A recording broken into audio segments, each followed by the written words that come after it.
Subscribe to our YouTube channel and press the bell icon to get the latest updates. We've all seen the headlines coming out of the Pew Survey organization's survey or research on religious attitudes in India. The big headlines that most Indians are respectful of other religions, they love their religious diversity as long as it doesn't get in the way of their own identity. So the headlines you've seen today is all Indians say, Hindus, Muslims, Christians, Sikh, that I respect all other religions. It's important to respect all other religions, but I don't want people of my religion, that is men as well as women, that's important. It's not just about women marrying in another community. So that is the larger headline. But if you read this, it's a very large report, very long report. I started reading it last night.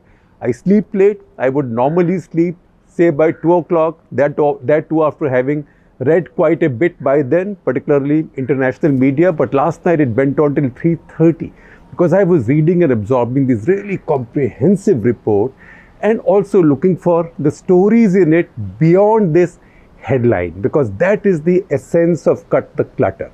So if you read all of this, I will share a beautifully written report on the report from Pew organization. It is so beautifully written that I am envious that the person who wrote it for them is not working for the print.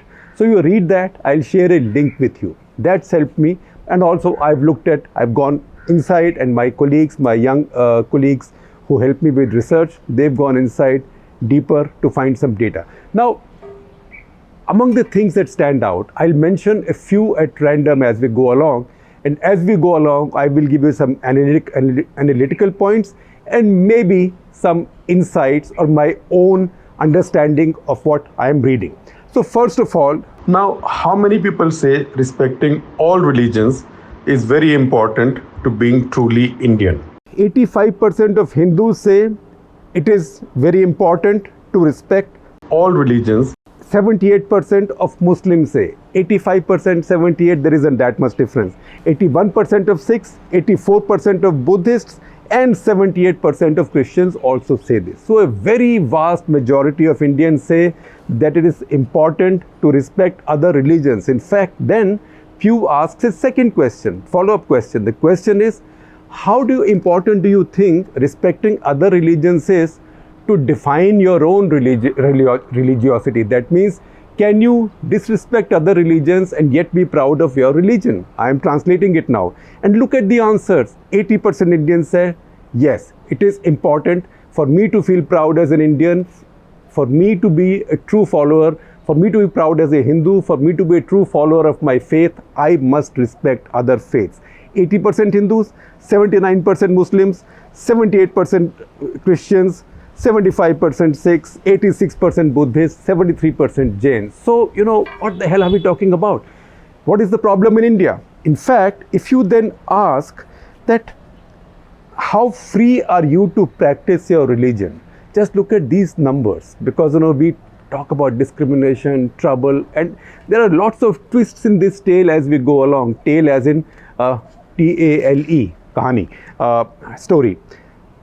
91% of Hindus say very free to practice my religion, right? 89% of Muslims say very free to practice my religion. That's about the same. 82% Sikhs, 89% Christians, 93% Buddhists, 85% Jains. So if you average it all out, particularly if you average it out with weighted numbers of the population, that India will have, I think, sufficient percentage overall to get into St. Stephen's or some college like that. That is fantastic for a multicultural, multi-religious, multi-ethnic, multi-caste country to have this kind of findings. Then, as we go along, I'll keep telling you some interesting highlights that come in. Because in India, every religion follows Indian characteristics. So even religions that tend to be very doctrinaire, say what is called generally Abrahamic religions, particularly those on the Hindu right, say Abrahamic religions, they are very doctrinaire. But do you believe in karma? Now you know that Abrahamic principle does not believe in karma, but 77% of Hindus believe in karma. That you will expect. In fact, you might be surprised that 23% don't. How many Muslims believe in karma? Believe it or not, exactly 77% Muslims also believe in karma. Then you go on, the purifying power of the Ganga. Now, 81% of the Hindus think that Ganga has purifying power over them. But 32% of the Christians also have the same belief. Now, what have the Christians got to do with the Ganga? But again, that is Christianity with Indian characteristics. Just as the belief in karma, as I told you, is Islam with Indian characteristics. And there are some other startling findings as we go along. You might see these as sidelights, but you will not see them in the coverage that you've got. That is what I'm doing right now. Now, Sufism. What is Sufism? 37% of Indian Muslims say they follow Sufism. But 10% of Sikhs say they adhere to Sufism, and 12% of Hindus say they adhere to Sufism. तो क्या पता किसकी चलती है, right? Why take chances? So once again, Sufism is something that grows across religions in India. 66% Hindus at the same time. This is not. We've not been put into a homogenizer and made into one curry paste, right? We are distinct ingredients of a diverse society. 66% Hindus think they are different from Muslims, or Muslims are different from them, very different from them. At the same time, 64% Muslims think Hindus are very different from them. So exactly almost the same numbers. And yet, when you ask them, do you think there's a lot in common with the other faith? All the faiths take you to about 20% ballpark figure. So 20% approximately Muslims would say we have common with Hindus, and vice versa. It only changes between, say, Hindus and Sikhs and Buddhists, and Sikhs and Hindus, because there is a lot more shared there. Again, this diversity of Indian religion within religion. Sikhs, for example, 52% Sikhs say that they have a lot in common with Hindus, and 1 in 5 Sikhs, that is 20% Sikhs, also say that they have personally visited a Hindu temple in the past year. I mean, if you raise the same question with the Hindus, you might have found a lot more Hindus saying that they've been to a Gurdwara. But 20% of the Sikhs saying, I went to a Hindu temple in the last year, is very important. Then it comes to, all this is fine. I love my Muslim neighbor, I love my Sikh neighbor. Some people say, I'd rather prefer not to have a Muslim neighbor, but a small number. Or some Muslims might say, I might prefer not to have a non-Muslim neighbor, but that's a much smaller number. And if I have the time, I might mention that to you, or you will see some charts running on my screen. Those charts are taken from Pew. We do credit to them. Now, should our people from my community marry outside my community with somebody else? Now, Hindus say, overwhelming majority, that is 2/3 say, no, I don't want them marrying other faiths. Now, if you look at Muslims, then the number is higher. Say about 70-75% should not marry outside my faith. The moment that is said, immediate answer is, oh, see, patriarchy. Everybody is worried about women of my community marrying outside. But if you look at this data, it isn't that. That's the reason I said, don't go by headlines, and don't go by your stereotypes, because you need data to either confirm or demolish stereotypes. The reason we are investing a whole detailed cut the clutter episode here is that this data bursts some well-held stereotypes. So, men as well as women. You ask Hindus, you want your women marrying outside? In another religion, 60% said no. 67% say no. 2/3. You ask them, do you want men from your community marrying outside? How many say no? 65%. So it's the same. It's not to do with patriarchy. Maybe people get more angry if a woman of their community gets married into another community, as we are seeing in Srinagar. This protest has been going on about a young Sikh woman who was married to a Muslim man and allegedly converted, and all the Gurdwara authorities have got involved. You are following that story. So maybe it becomes more emotional for the others. कि मियाँ बीवी राजी तो नाराज़गी हो गई काजी को, right? चाहे वो काजी हिंदू हो, मुसलमान हो, सिख हो, it doesn't matter. So, but objection or hesitation is the same for men as well as women. If you look at Muslims also, Muslims don't want their women into another community, that is 80%. Muslims don't want their men to marry into another community, that is 76%. So again, no patriarchy, no matriarchy, nothing. This prejudice cuts along gender boundaries. So this is secular prejudice in gender terms, and that's very interesting. 45% of the Hindus say they are happy to have any neighbors of any faith. But 1 in 3 Hindus don't want a Muslim neighbor. That number for Muslims, so 16% Muslims, that is about 1 in 7 do not particularly want a Hindu as their neighbor. Otherwise they are okay. Jains are a startling exception. They are 92% of them will accept the Hindus as their neighbors, and then there might be some issues here and there. Are we a Hindu Rashtra? Is it necessary to be a Hindu to be a Hindustani?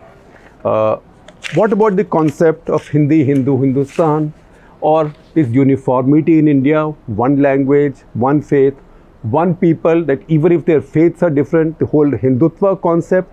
This goes through some important reality checks, and results are fascinating.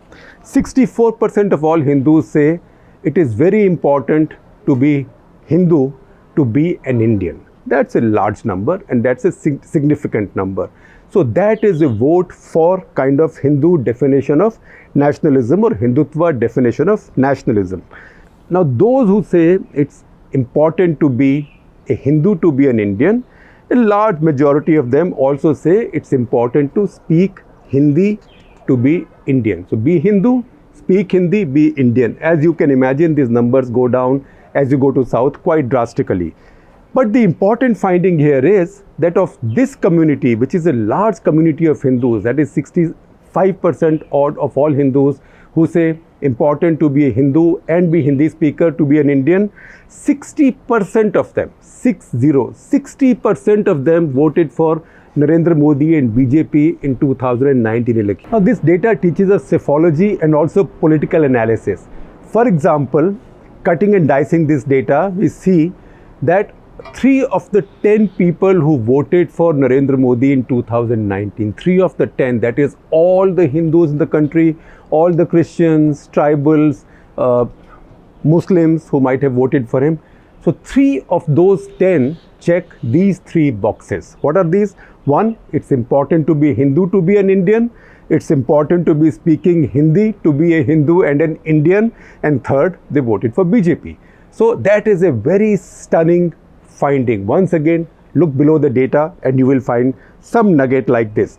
Now 65% of those Hindus who also believe that it's equally important to speak Hindi or know Hindi to be an Indian, don't ask me how I explain this, because I can't. 65% of them say religious diversity benefits India. So even those who might describe as people who are confirmed Hindutva and followers, Hindu Rashtra believers, even they are saying that religious diversity benefits India. That's very important. So please look at that very carefully. So to the question, does overall diversity, religious diversity, help India or harm India? Is it an asset or a liability?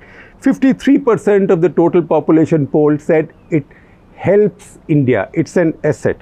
Only 24% overall said that it hurts India, it's a liability. That's an impressive enough number. But then you again cut it among religions. As you cut it among religions, you will find 52% Hindus, 56% Muslims, 44% Christians, 60% Sikhs, and again think that religious diversity is good for India. And again, in terms of how many think, what percentage think it's not so good for India or harms India, that is again 24%, 22%, 26%, 29%. They're all the same. They have the same view, but the important thing is that a substantial majority has the view that it is good for India. Now, the analytical point that emerges from this is that most Indians think that there is no contradiction between valuing diversity, respecting diversity, United Colors of India, and feeling somehow that Hindus are the are more authentic Indian. I mean, this section of the survey gives you that point, that for a lot of these people, because Hindus are 81% of India, a very vast majority of them think that to be Hindu, also to have Hindi, is important to be an Indian, and yet they think that there is no contradiction between valuing diversity and somehow being more authentic Indians because they are Hindu. Then you go ahead and see who likes religious diversity. Now, Muslims.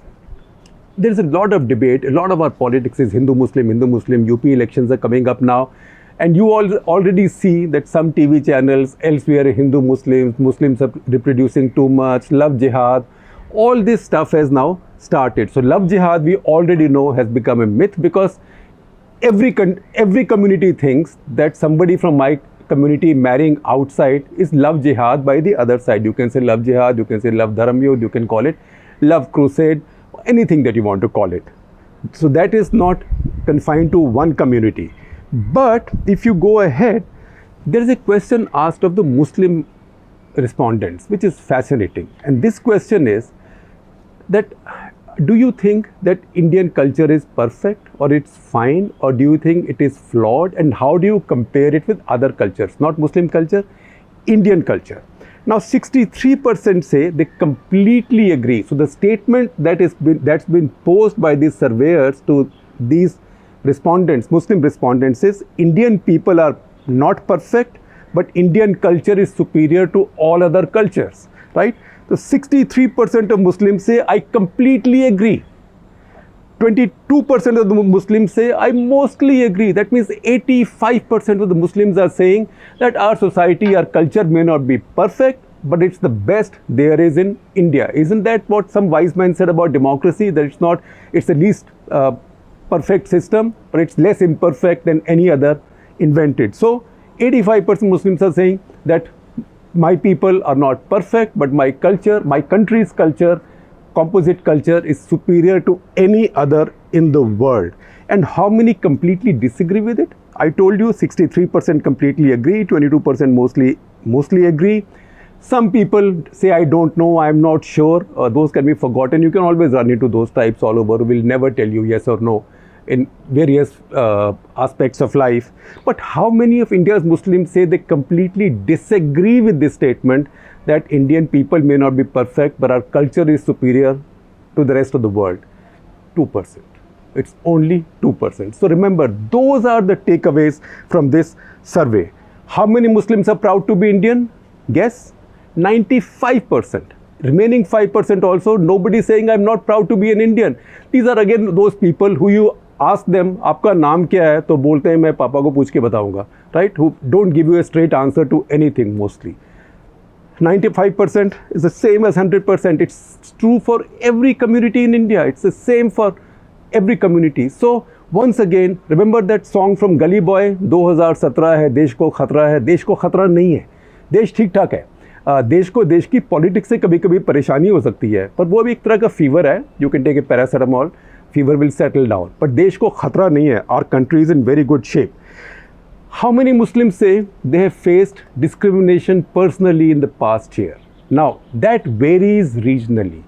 So, people in the north or people in the central India. Central India in this survey includes UP, Madhya Pradesh, also Chhattisgarh, part of Bihar, etc. Their number can go up to 40%. But when you go south and east, etc., that number comes down.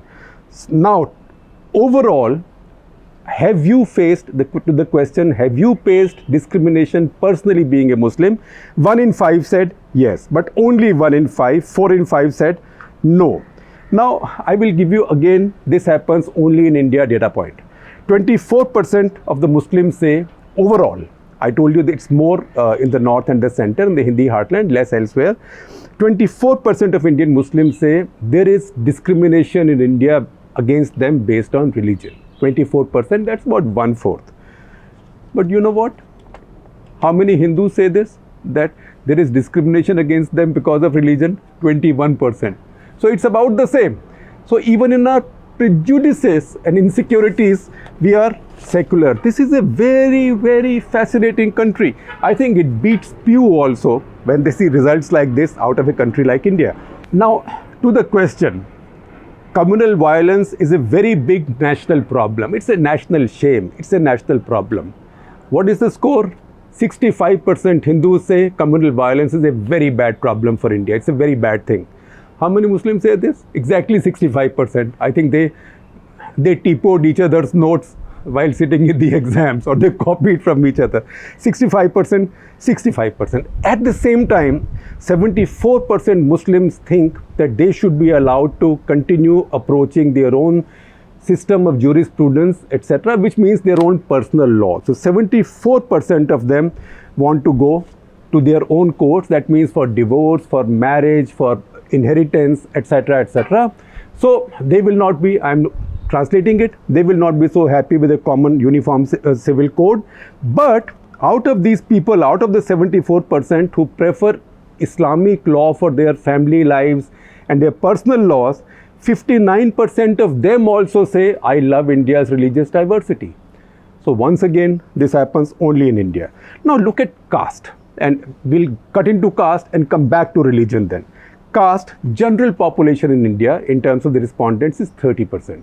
That is people who are not SC, ST or OBC. That is only 30%. So remaining 70%, that is 35% is OBC, 9% is scheduled tribe and 25% is scheduled caste. So 70%. So the whole Bahujan principle is established, and that is what you remember Kanshirame tried to do. He tried to get them all together to say vote hamara, raj tumhara, nahi chalega, nahi chalega.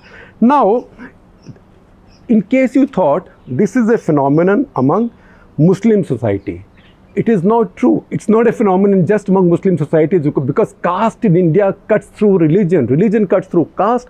Caste cuts through religions. So Hindus, 28% say they are upper caste or they are general category.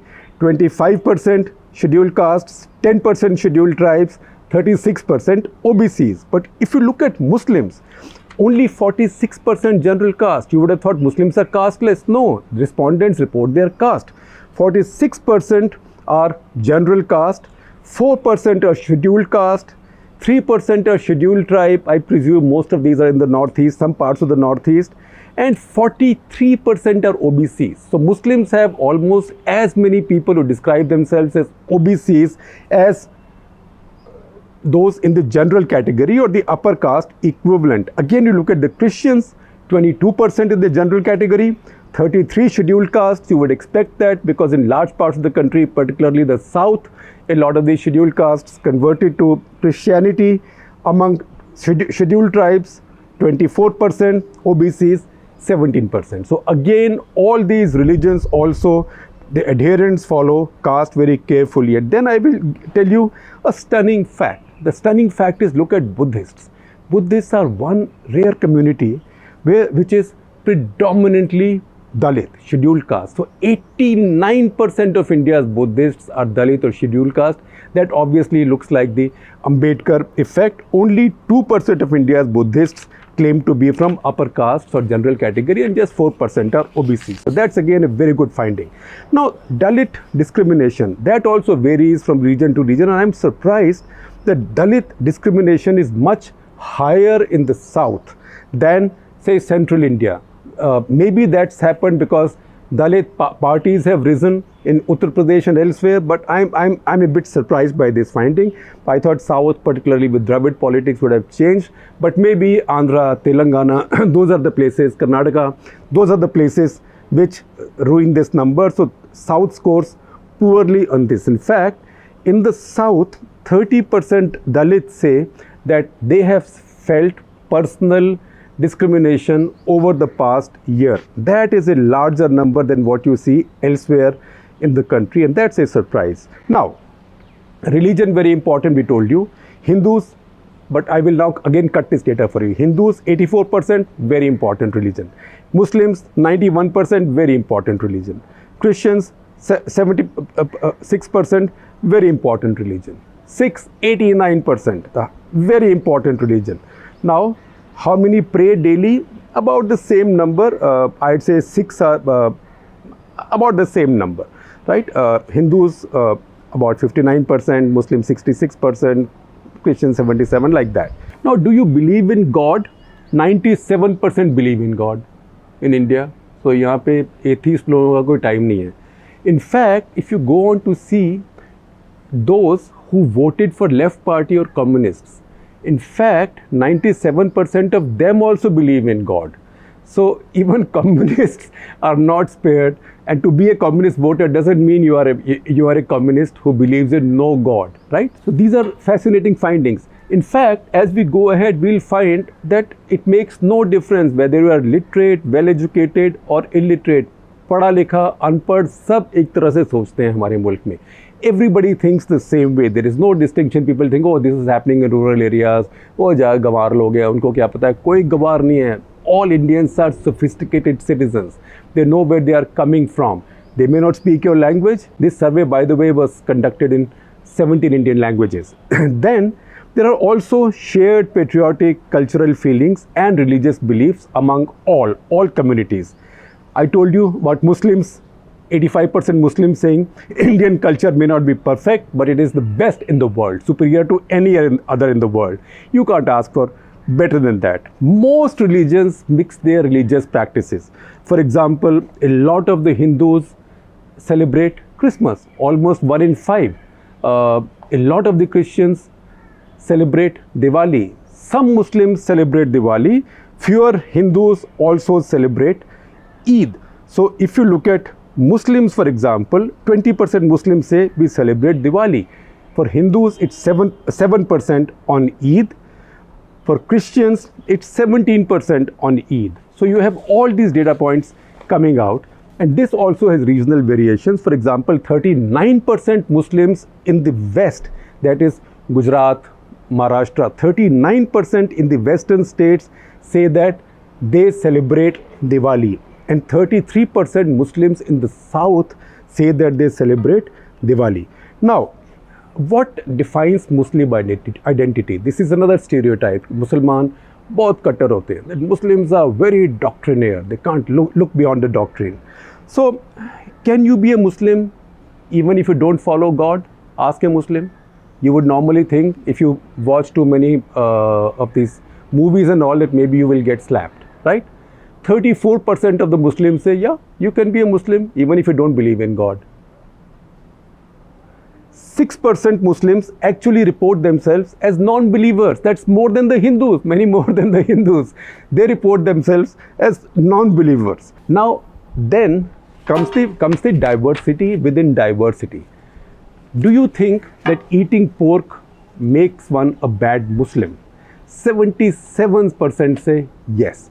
Eating pork makes one a bad Muslim. In fact, if you go ahead and ask the Hindus, does eating beef make you a bad Hindu?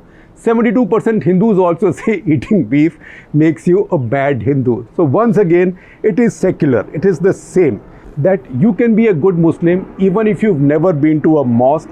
It doesn't matter, right? So these are all very startling findings. Once again, looking at the 3 cohorts of Muslims in the subcontinent. Is religion important for you? Very important. 91% say yes in India, 94% in Pakistan among Muslims, 81% in Bangladesh. But that is not the key point. The key point is how religious are you? So 38% in India, 42% in Pakistan, 30% in Bangladesh say they pray 5 times a day. That's about the same everywhere. How many many of you go to a mosque at least once in a week? That is a very interesting number and little counterintuitive, and then I'll give you the answer. Once a week, that is 70% in India say I go to the mosque at least once a week, whereas only 59% in Pakistan say so and 53% in Bangladesh say so. Now you might say that this is really counterintuitive, because if Pakistan is a lot more religious, Pakistani Muslims have a much deeper religiosity than Indian Muslims, then how come fewer of them are going to the mosque? That is because a lot more Muslim women get to go to the mosque in India than in Pakistan. That data is also available in the report. And then something else fascinating. I can go on and on. Can Islam be interpreted in only one way? That's a very troublesome question. Remember in Pakistan what's happening to Ahmadis and what keeps happening to Shias. Can Islam be interpreted only in one way? In Pakistan, 72% yes. It can only be interpreted only in one way. And then you'll have the Shias and the rest. 69% in Bangladesh say yes, it can be interpreted only in one way. In India, on the other hand, it's not that much of a gap, but a sizable gap. In India, only 63% say that there is only one way in which Islam can be interpreted. That is a very significant point if you understand a little bit of the Islamic debates. Triple talaq. Now, we saw earlier that all communities, that is love jihad business is secular, the same prejudice across all communities. So that defeated the idea of love jihad being a Muslim only problem. Similarly, triple talaq, the idea that others wanted to thrust it down the Muslim's throat. If you look at Muslim data, then a large number of Muslims, a majority of Muslims do not like triple talaq. And once again, I'll cut it, men and women. Among Muslim men, 52% say triple talaq is a bad idea, 42% say it's a good idea, it suits them, yet 52% say it's a bad idea. But if you look at women, among women 67% say it's a bad idea and 32% say it's a good idea. So 67 to 32 is a very good strike rate. That means 2 out of 3 Muslim women say triple talaq is a bad idea in India. Then we'll talk for a minute about the Sikhs, and then I will close with a startling data point. 76% of them say we like our children and our families to keep their hair long. That means be proper Sikh, following all tenets of Sikhism.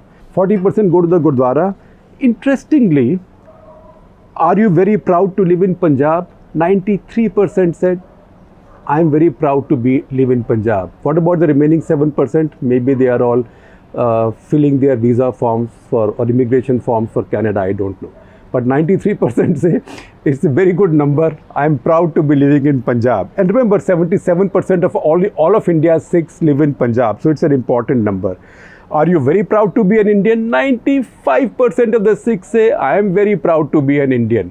So all the other nonsense that you hear all about, separatism and all that, you can throw it out of, over this parapet. In fact, it is of no value. Again, this reflects in people's voting preferences. In Punjab, for example, among Sikhs, for example, in 2019 national elections, only 19% voted for Narendra Modi, 33% voted for the Congress party. Again, it is so tempting, it's very difficult for me to miss out anything. Partition. 43% Hindus think partition was good for India. Only 30% Muslims think partition was good for India. 37% Hindu thinks partition was bad for India. 48% Muslims think partition was bad for India. And you would think, in the Hindutva debate that Muslims divided India and India it's a terrible thing that happened to India. But more Hindus think partition was good than bad.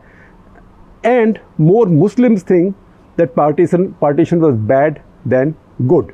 And among the Sikhs, you get the largest opposition to partition. 67% say partition was bad for India. Now, I told you that I will conclude with a couple of startling data points.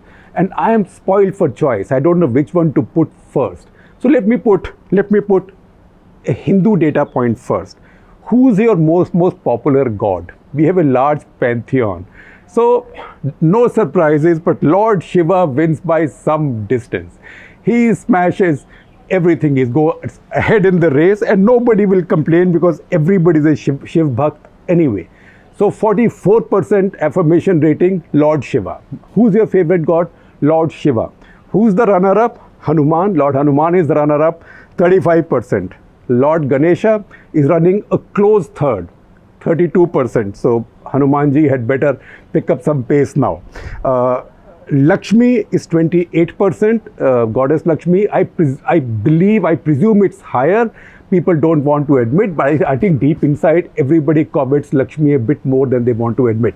So Lakshmi is 28%, Lord Krishna is 21%, Goddess Kali is 20%, Lord Ram is 17%. So, one of those ironies where Lord Ram is at 17% and his favorite disciple and his most loyal disciple Hanuman is at a rating twice as high, but I don't think Lord Ram will mind that at all, because whatever Lord Hanuman does or says does only in Lord Ram's name. And finally, what is it that unites us most of all? So if you ask me, it is superstition that unites us most of all. And how? Do you believe in heaven? In India, 58% Muslims say, yes, I believe in heaven, right? Do you believe in angels? 53% Muslims say, I believe in angels. That is farishtas, as they say. Hindus, do you believe in heaven? Swarg, 56%. So 58%, 56%. Angels, farishte, devta, 53%, 49%. Barabar. Second, do you believe in fate? Fate. 63% Muslims say yes, 73% Hindus say yes. So not that much difference, about the same. And I told you they both believe karma works, 77%. Do you believe in evil eye? आपको नजर लगती है कि नहीं? So do you put a little tikka, kala tikka or something outside your house कि आपको नजर ना लगे? Hindus are 51%. How much is Muslims? It's a dead heat. They are also exactly 51%. And if you look at, for comparison, Pakistan and Bangladesh, there the numbers are completely out of whack. There, I believe in heaven, 98%. I believe in angels, 97%. I believe in fate, 91%. I believe in evil eye in Pakistan is 61%, even worse than in India. So, two lessons there. One, that across the subcontinent, if you look at the Muslims, it's in India that they have been influenced a lot more, despite having what is called a doctrinal faith. They've been influenced a lot more in becoming part of a larger culture, which is very distinct now from what there is in Pakistan and Bangladesh, people who left India. And second, that what unites us, Hindus, Muslims, everybody, is superstition like evil eye. So let's call ourselves also United Colors of Superstition.